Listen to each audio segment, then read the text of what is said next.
Hi, Dr. Bridget here with another prescription for success. And today I'm going to be talking about expressing emotions. So is that a good thing or is it a bit scary?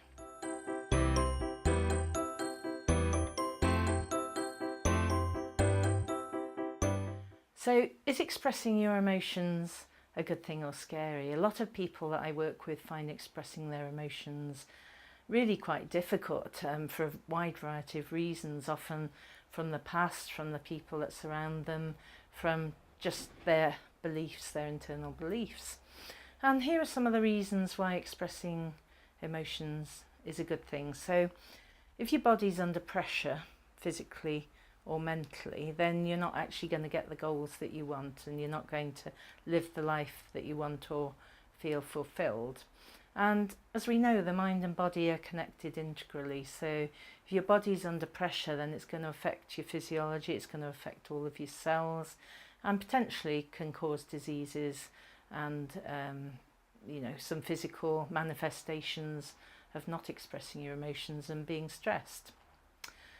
Chronic pain is an example of this. So on my NLP courses, we talk about the pain paradigm. And the basic premise of that is that if you're actually not expressing your emotions, and consciously you haven't expressed them, so they're all locked away in your unconscious mind, then your body will sometimes manifest that as chronic pain. So things like arthritis, inflammatory diseases, can all be linked with how you're thinking and how you're feeling. And there's an up and growing I don't know what to call it, a field called epigenetics, where it's being recognised that if you feel negative, then that can cause your DNA to switch on or off and cause, therefore, some serious illnesses, which I've seen when I've been a GP, but didn't know the cause of. Another thing that not expressing your emotions can cause is that you project what's inside you. So it's called projection is perception. So if you've got negative things inside you, even if you've hidden them away, then you will tend to project them even if you think you're not. And then you tend to get negative emotions coming back. And that means that your relationships and your ability to take actions and get your goal might be impaired. And the final thing I want to talk about today is that if you've got some negative emotions, then you'll want to move away from them. So it's what I call away from motivation. So if you're anxious, then the whole of you will be about doing things that cause you not to be anxious. And that's what I call an away from motivation. So if you can develop a motivation that's sort of what I call towards something like success, happiness, whatever, that is a much healthier way of being. It helps your mind, it helps your body, stops any internal chatter. Whereas if you're constantly focused on moving away from that anxiety, then that's what you're focusing on, and that's what you tend to get more of. So expressing your emotions in my book is good. Obviously it's important to accept that you have them to start with and acknowledge them, then express them. And for that, it's really good to have some positive people around you, people that accept you for who you are without any judgment.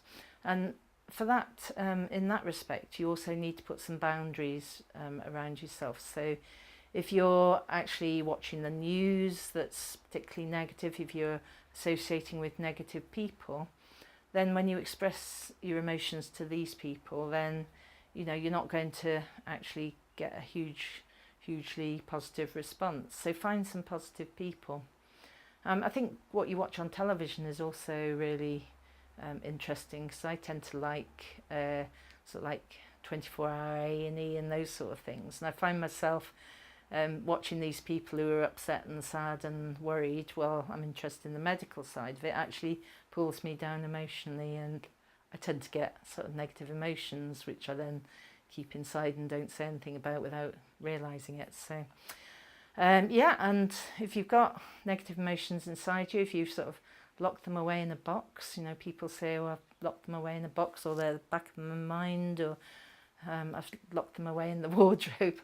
you know, sometimes these things come out, so the lid of the box comes out the wardrobe door, opens, and things move to the front of your mind and cause a bit of chaos. So if you're looking to make sure that you have no negative emotions, then give me a shout, because timeline therapy is a really effective way of getting rid of negative emotions and limiting beliefs in about 3 hours. And you could spend the rest of your life feeling like this, and you don't need to. So give me a shout. I do a free consultation, and let's see what we can do to sort of get you expressing them and then let go of them. That's me, Dr. Bridget, off to be positive today. See you next week.